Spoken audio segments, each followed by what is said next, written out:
Welcome to the Evolvepreneur podcast channel, which is sponsored by Evolvepreneur.biz, a new online community-based platform designed to help develop your skills and knowledge to be massively successful in this new digital age. Your host today is John North, who is a 3-time #1 international best-selling author and strategic marketer. John's passion is to help business owners to master the online marketing world. Welcome to Evolvepreneur podcast channel. I'm John North, and my special guest today is Jill Brennan, who's a marketing consultant and founder of Harbren Marketing. Jill has worked in, with and for small business for over 20 years. She has generated thousands of leads and sales for the business in very competitive niches.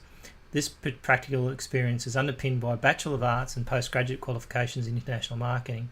At Harbren, they work with ambitious small businesses that want to grow in a way that provides them with more flexibility, less stress, and creates an asset that they can capitalise on. Welcome, Jill. Thanks for coming along. Hi, John. Thanks for having me. That's great. So, international marketing, I didn't know there was actually a...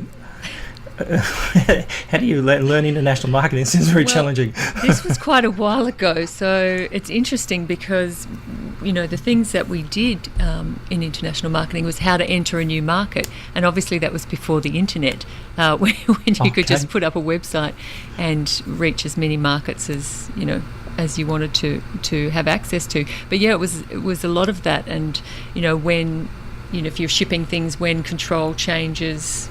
Yep. From one person to another, with joint ventures, it was very different. But you know, the fundamentals of marketing were all in there. It just had that international component. But yeah, I'm not sure if it's still an option to study that now. I think it's pretty challenging. I mean, at the end of the day, I think one important thing you said there is the fundamentals of marketing, and I think that was people forget. Yes. With marketing is that regardless of whether you're face to face or whether you're actually, doing, web marketing, whatever you're doing, at the other end they're people. That's right. Yeah, exactly. And I think people with marketing kind of forget that. They think they're robots or something. I don't know. Sometimes I see some stuff and I think, Michael, what were you thinking? That's right. Exactly. Yeah. So tell me a little bit about what you do in your business and what sort of clients that you help.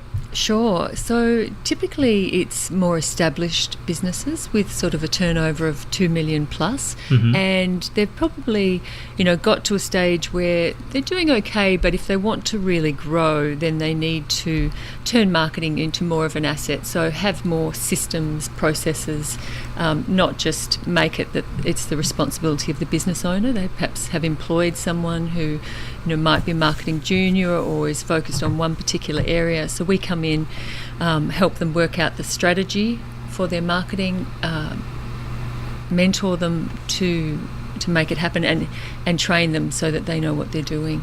So it's really like, we're helping to guide their growth so that, marketing is a bit more dependable, which is what you need if you want to grow into a bigger company. Yeah, it's about predictability, isn't it? It's about running some ads and knowing that you're going to get responses for it. That's right. Rather than just kind of keep testing things.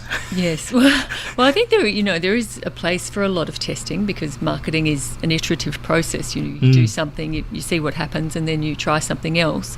But I think often what will happen is businesses can become a little bit insular in that they'll do what they know, and perhaps not expand beyond that to try different tactics because the expertise is in one particular area.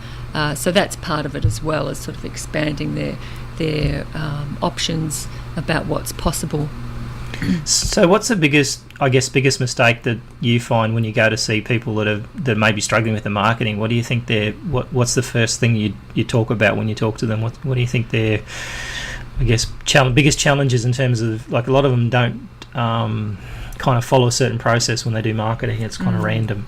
Exactly, yeah. So that is one of a big one for sure, is that they're often giving out quite mixed messages. They'll be doing one thing on social media. If they're doing social media, they'll be sending out, irregular email marketing updates. They often won't have a lot of story on their website, so they're not really telling people, if they're sort of mainly selling online, they're not really telling people who they are and helping them to feel comfortable with them. So that's often one of the things. And then, if you did call them, you might get a different response as well. So often there's a lot of very mixed messages. But one of the other mistakes that I see quite a lot is that often they're just talking about themselves, they're not really putting themselves in the mind of their customers. And, customers don't really buy products or services, they buy outcomes. They're buying something because they want a particular result. So if you're talking about, even on the About Us page, even though you're talking about yourself, it actually should be framed in terms of your customers. So, what are your experiences that help you relate to your customers, or what are your experiences that help you understand where your customers are coming from? I think that's, it's an opportunity that a lot of businesses just don't. Either they don't think of it or they don't take advantage of it. And one way to do a really quick check on your own website is just to do a Control F and look for how many times you say we, our, and your company name, as opposed to you or customers or your, or that sort of thing. Yeah, I mean, at the end of the day, people don't buy logos. They buy, as you say, they buy a story. That's right. And in most cases, most people don't really have a good story, even though they have a good story if you ask them. Yes, that's right. That is a problem as well, is that they're not really communicating all the expertise that they have and all that they have to offer. But as you say, if you have a chat to them, they'll tell you. It's just translating that into something that other people can easily digest. And often the case, is that people are fine talking but not so good on the writing side of things, or knowing how to frame it. And sometimes it can come out, if they're interviewed by a journalist, you'll often get that's when the story is uncovered, which is a bit of a shame that they can't hire someone to interview them beforehand to get that story out. Yeah, and I think that's the important part, is that a lot of people, I think, are following what they think is the principles of marketing by following up what other people do. Yes, that's right. And often they're not very successful anyway. Well, they just think they are because it looks good, right? That's right. The other thing is that I think often small businesses will adopt a sort of corporate speak when it comes to their website, About Us page or other pages, to sort of make themselves sound bigger. Yes. Which is understandable, but actually people buy from people. So, the more human you can make your site and the more engaging, I think the better. Yeah, it makes a lot of sense, and I think it comes back to the same principle of that if you're dealing with a human being and you're going that two-way conversation, if you were to try and take, I always say to people, take your website and read your website out to somebody at a networking function and see how far you get. That's right. Right, before they start thinking you're weird. Well, there's that. Give you distance, right? That's right. But people decide very quickly when they land on your site, if they've never heard of you before, they'll decide very quickly whether they stay and read a bit more or whether they go. So, having things like welcome to my website as the first thing people see on your website, that's just not engaging. It's not like you're walking into a store and the first thing you would say when someone walks in is hello. On a website, you don't have time for that. It's not. You don't have to worry about those sort of niceties that you would if it was face-to-face. So there's a different dynamic, but you still need to find ways to make it personal. Because I think at the end of the day, from what I've read in research, is that the average attention span of someone's now around 7 to 9 seconds. So in that space, you're looking for the next text or the next email or whatever. So the reality is you've probably only got a very short time for them to land on that page and start talking about what you do before they get distracted by something. That's right. I mean, I guess it depends how they've ended up on your website. If they've done a search through the search engines for a particular product, they're looking for coffee beans and they arrive on your coffee bean website, they're probably going to give you a little bit longer than if they just happen to see a Facebook post about coffee beans and they clicked on the link and, oh, that's what it is, I'm not interested, and off they go. So it sort of depends a little bit where they come from, but still you need to have it up front exactly what you're about. Don't make people work too hard to find out what it is that you're offering. See, the confused mind never buys, right? Well, that's right. Exactly. Yeah.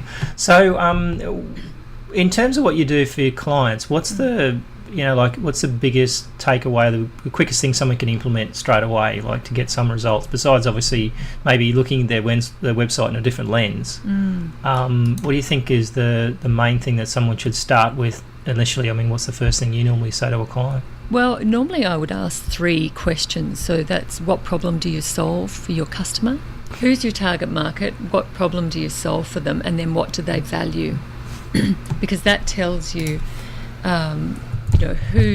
who's going to buy from you, so where they would hang out. It tells you exactly what sort of language to be using in terms of talking about solutions rather than just a product or service. And then it tells you how they might like to get that information. So if, for example, you're an accountant and you specialise in tax planning, so you help customers or your clients save more money, because if they've got better tax planning, they'll save more money. Those customers, let's say you're targeting small business, so maybe you going to Chamber of Commerce events, and they're probably pretty busy, so they might like things like checklists or simple videos on how to get organised, or spreadsheets that they can very easily follow, or tick lists or that sort of thing. So it gives you a little bit of a frame of reference for how you might better engage with your customers, if you can answer those 3 questions. Sounds interesting. So I've noticed on your website you've got, I think you've got a thing called a Kickstart Kit. Yes. What's that all about? So that goes through the 7 common mistakes that small businesses make with their marketing. So it's things like, things we've discussed already, like mixed messages about, stopping and starting, so trying a bit of Twitter, a bit of this, a bit of that, and then not really pursuing anything. Not having reporting in place, trying to, just follow what others are doing and getting distracted from your own sort of path of what you should be doing. And then the second part of it's all about getting marketing help. So how to select the sort of help that's right for your business. So it could be, it could be an agency, it could be a freelancer, it could also be hiring someone full-time, or maybe a mix of both. And then there's a couple of charts which go through the different things, the different aspects that you need to consider when you're thinking about your marketing.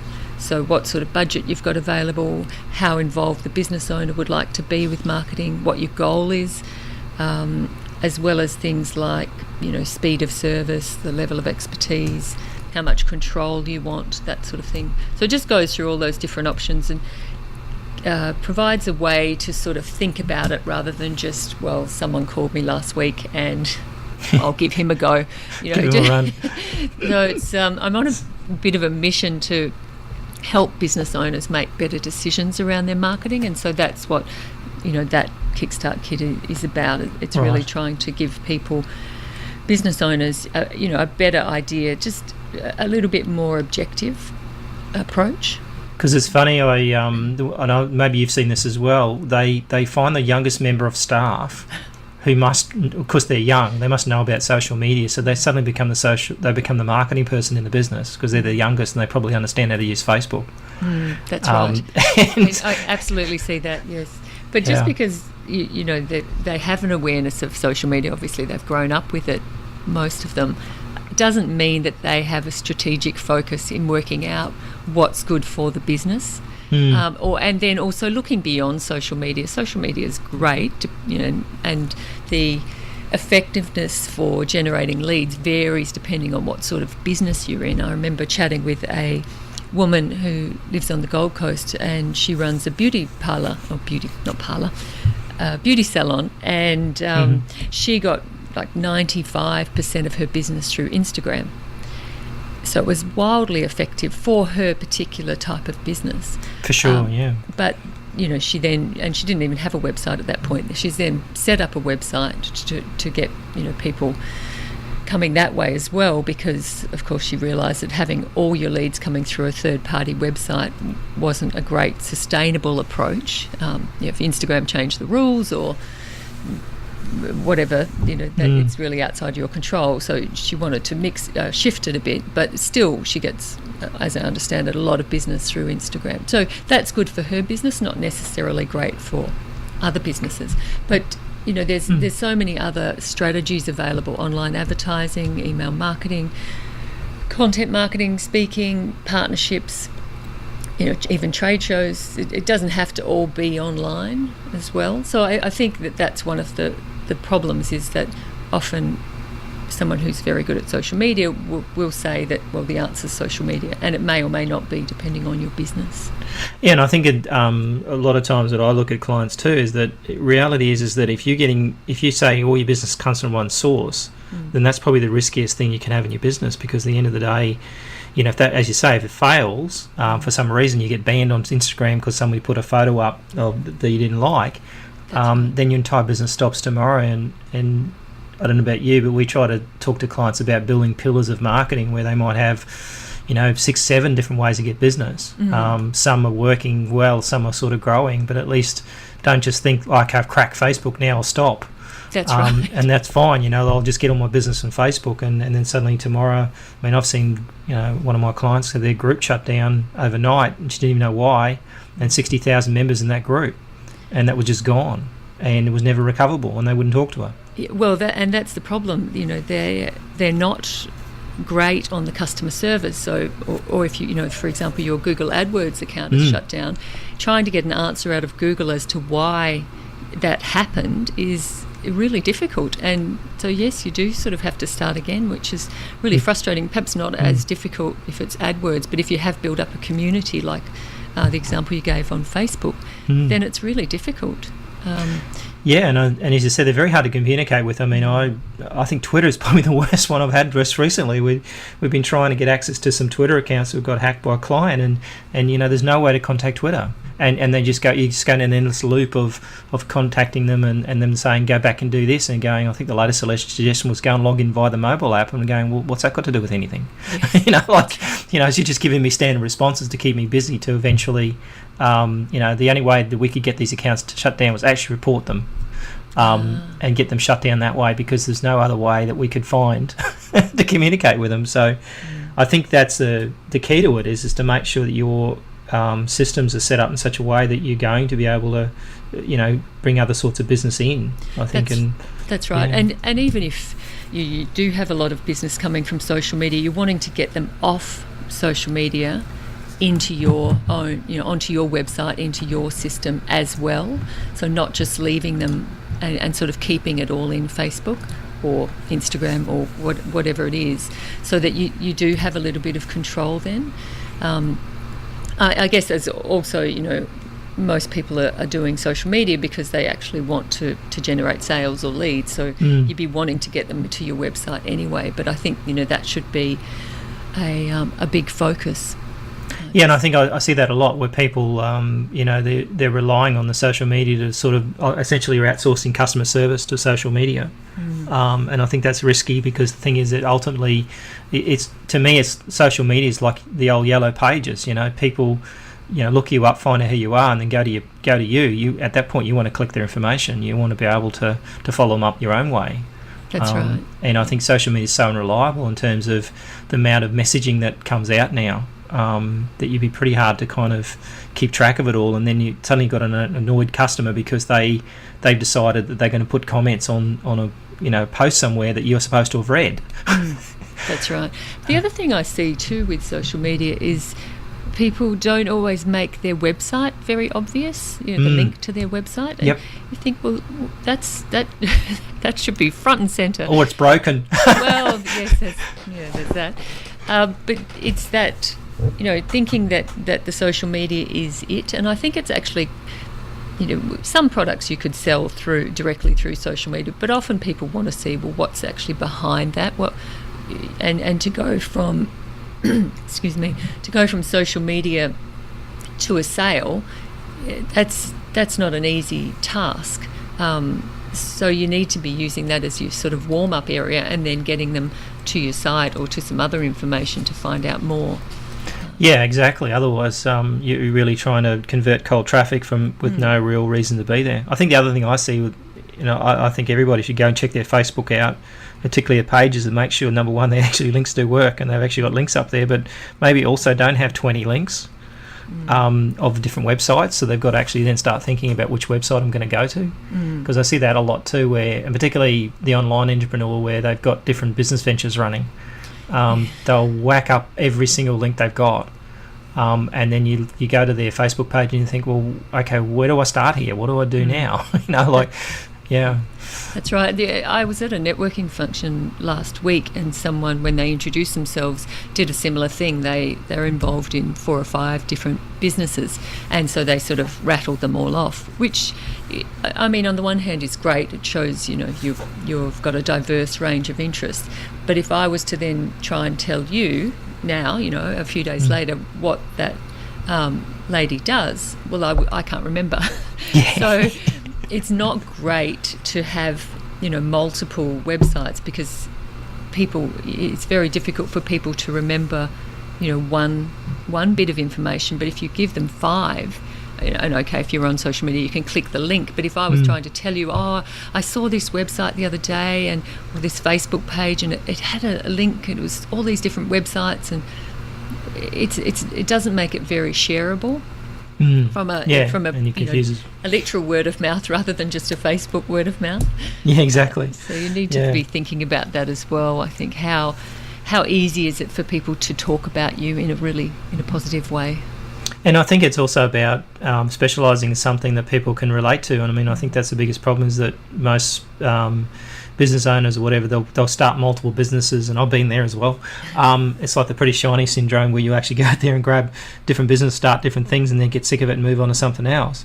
And I think that's the danger, is that you've really got to stand for something. And I think the more targeted you are, as you say, like you're getting your story right and get your message right, but also make sure that you stand for one thing and it's very clear what you do, and hit them over the head with it. Because as I said, like, they have a lot of time. They're not going to waste a lot of time on if they don't understand what you're about, and getting confusing. So I understand you wrote a book, which is what we do a lot of publishing as well. So for us, the books were the fastest way to get to marketing, because it allows you to very clearly identify what you are and what you do.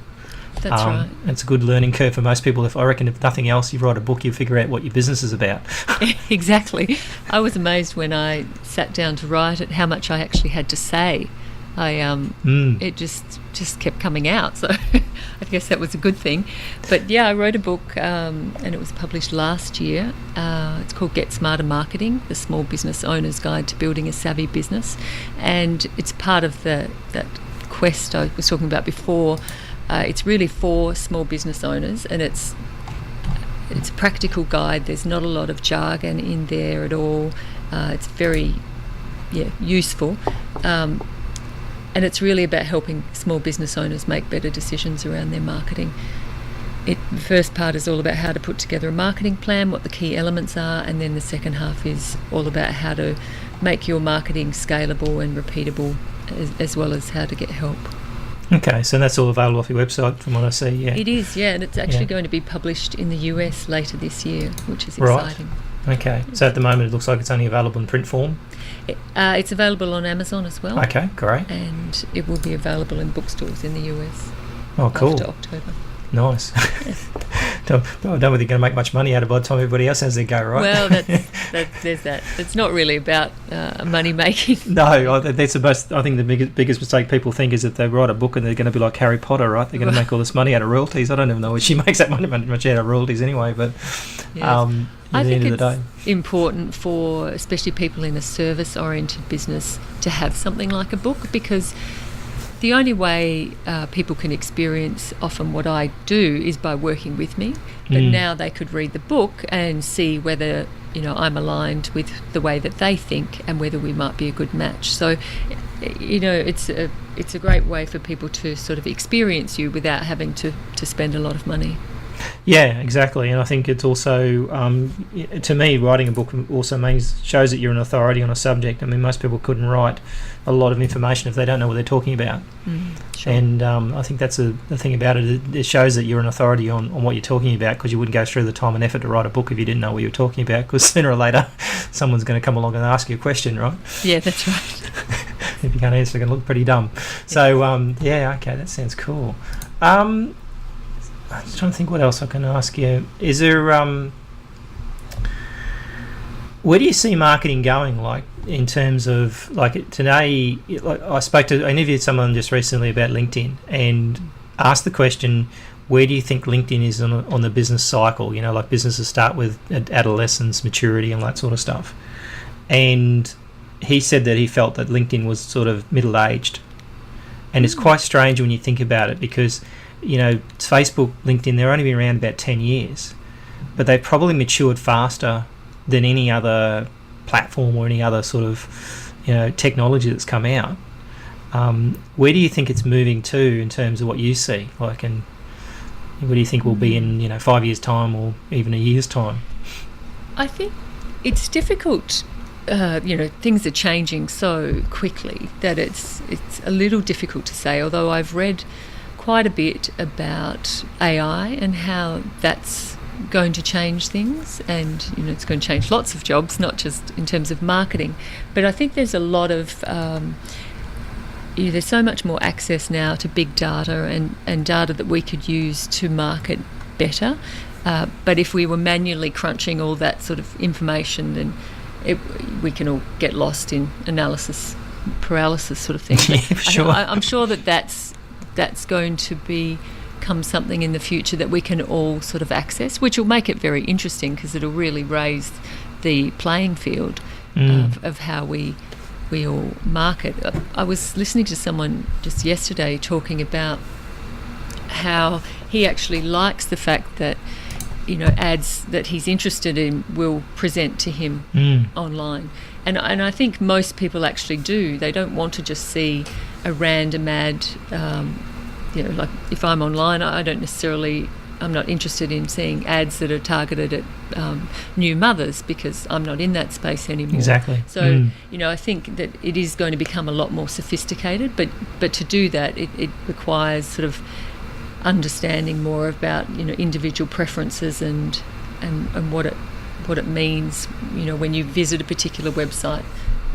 That doesn't necessarily mean you're interested in that baby market, for example. Maybe I'm buying a gift for someone and I don't want to then see all the ads every time I go around. So I think we're going to get a lot more sophisticated in how about what you see and what you do. Yes, but I don't know exactly what that looks like. I have signed up for a couple of sort of demonstration services where they talk about website building in terms of AI, so it will be able to analyse where your eyes go on a page and present you with headlines, so copy and images that are going to be more appealing.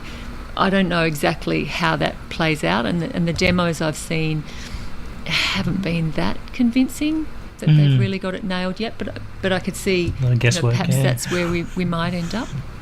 Because the other thing I've noticed it seems like automation is the big thing, particularly with like Facebook Messenger, which is a little known kind of thing, but in more recent times Facebook has really souped up that messaging feature where you can actually run messaging ads, but also you can actually have an AI answer messages. So for example, it's almost like being an automated assistant, so they kind of in some cases I probably think it's better that it is.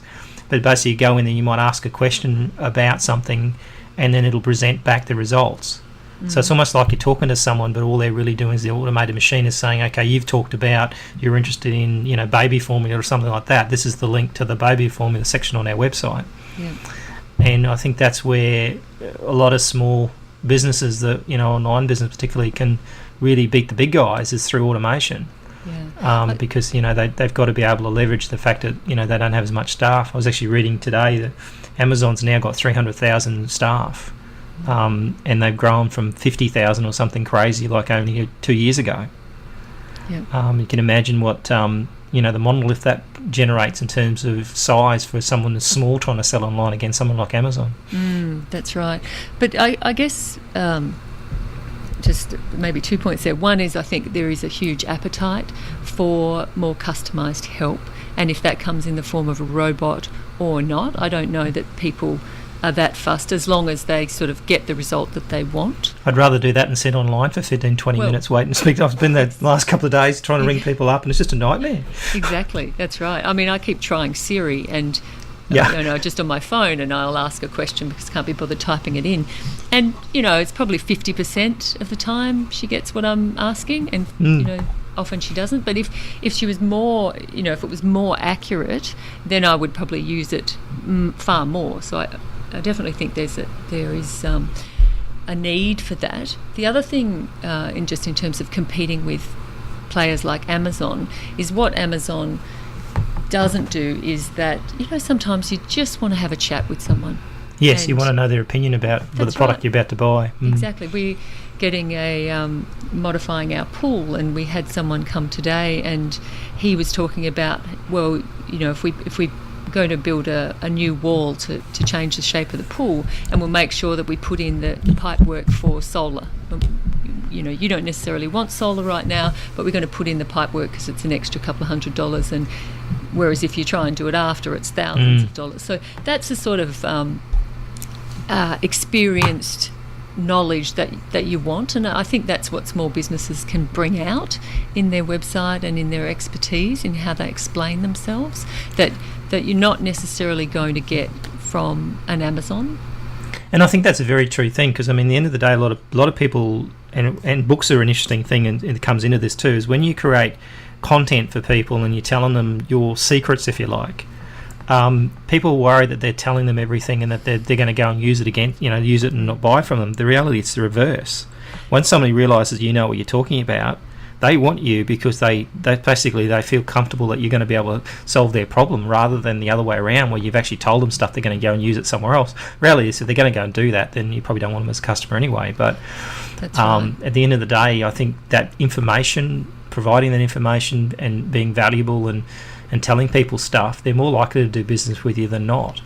That's right. And I think the other thing is that most people think that their situation is unique. So even if you give them general information about, common problems you see, when building a pool or, that sort of thing, they'll be going, yes, well, yeah, okay, that's great. Now I'm better educated about what to look for, but my situation's slightly different. So I need your input, because you know what you're talking about, to come and help me with my situation. It's actually quite funny, because I was reading a Facebook post this morning. There's a local group for dads or something. There's quite a lot of them in there. It's very interesting when you niche something together. So they've got 3,000 dads in this Sydney area, right? And they often you see this post go up. And today's post was a picture of his pool, and it was green. And he's going, I've been to the shop, I've bought all these chemicals, done everything the shop told me to do, but I still can't beat this greens thing. And can you tell me someone that can help me with this?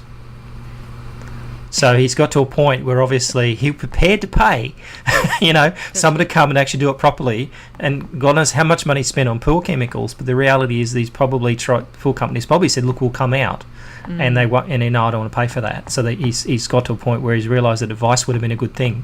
Yes. And he says, "Well, recommend it to me. Tell me someone that you know." And that's the interesting thing on Facebook, is it become very much a referral based scenario where people will refer other people, and then they're saying, oh, they're really good, and I'll bet you those people are pretty free with their information. That's right. To get to that point, because they would have spread the word. So, okay, cool. We're coming up to about 35 minutes, so it's probably a good time to wrap it up.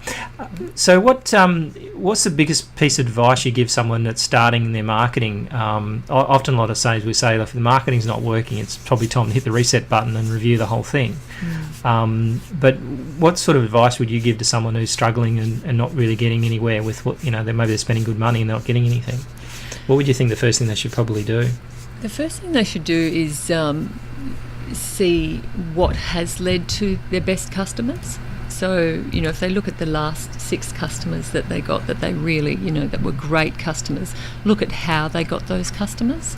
And, maybe let's say they got 6 customers, 3 were from referrals, 2 were from, Facebook posts or from social media, 1 was from an article that was written and posted on a third-party website. So then, you look at those and then see, or maybe 1 was from media. So go back to those and see how you could, do more of that. So if it was referrals, a lot of people are really good at thanking someone for a referral in the first instance, but they don't always close the loop and say, yes, well, that was, what we did for the person you referred was A, B and C. So actually closing the loop and going back to them and letting them know what the outcome was, and maybe even taking them out for lunch, depending on the size of the business that it generated and how active you think that they're going to be as a future referrer, but sort of fostering more referrals by creating a closer relationship. If it was an article, what other articles could you write for that third-party site. If it was media, how can you generate more media? Can you feed back to the journalist? Can you see it, if you see an article that's been written, can you add a different angle to it? So I think often looking at what's working is great. If not a lot of things are working, then I think one of the things is to be testing a lot of different things, but make sure you've got great reporting in place so that you can sort of do something for a couple of weeks and analyse the results and see what's working and what's not. I was chatting with a company yesterday, and they get great search results. They get great results from search engine traffic when they come to their website. They've got like a 20% conversion rate, which is fantastic. They then went and paid for advertising and didn't see the returns. In fact, it cost them a lot of money. But they got quite a good click-through rate. So, then that would indicate that the problem is on the website. They're either not sending them to a dedicated landing page. They're sort of trying to sell them a product before they actually really feel comfortable with who they are, because they're not actively looking. So, if you can have good reporting in place, you can then at least try and identify where the problem areas are. If you haven't done enough experimenting, then that can be a problem as well. For sure, but I think one important thing, and I sort of read that the other day, is that when something works in marketing, do it again. And I find a lot of times that works, and then they move on to something else. And the reality is that you think to yourself, well, hang on, mate, just go revisit what actually worked for you, and do more of it. I mean, that probably could be the starting point for anybody to improve their marketing. Is go and find, as you say, out what's working, and then do it. And if it's a referral program, we'll build a proper referral program for that, and then move on to the next thing that worked.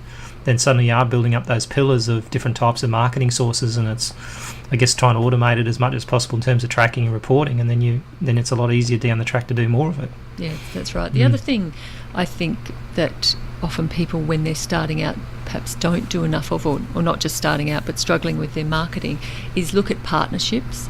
So how can you help businesses that perhaps produce aligned products, not necessarily directly competing with you, but something that's related, something that a person may use before or after your product? How could you team up with them to create a win-win-win? So a win for you, a win for the partner, and a better result for the customer. Because that can be a relatively easy thing to get going, but it can have quite dramatic impact on your effectiveness. Yeah, absolutely. Finding someone else that can help you generate business and everybody wins is the quickest and cheapest way to get business at the end of the day, isn't it? Because neither party's necessarily paying much money in marketing, but they're leveraging their own databases or their own network, so it makes a lot of sense. Well, there's a lot of great tips there. I think if you can do, I reckon if you could implement one thing that you said in this entire conversation, it'd probably be worth the half hour or whatever listening to it in terms of return on investment, I think. Oh, great, good to hear. Great. All right. Well, thanks for talking with me today. Just give me an idea. So your website's hrbren.com. Yes, Harbren. It's harbren.com. So they can go there and get your book, and we'll put the links up on the text on the podcast anyway, so people don't have to remember to write that down.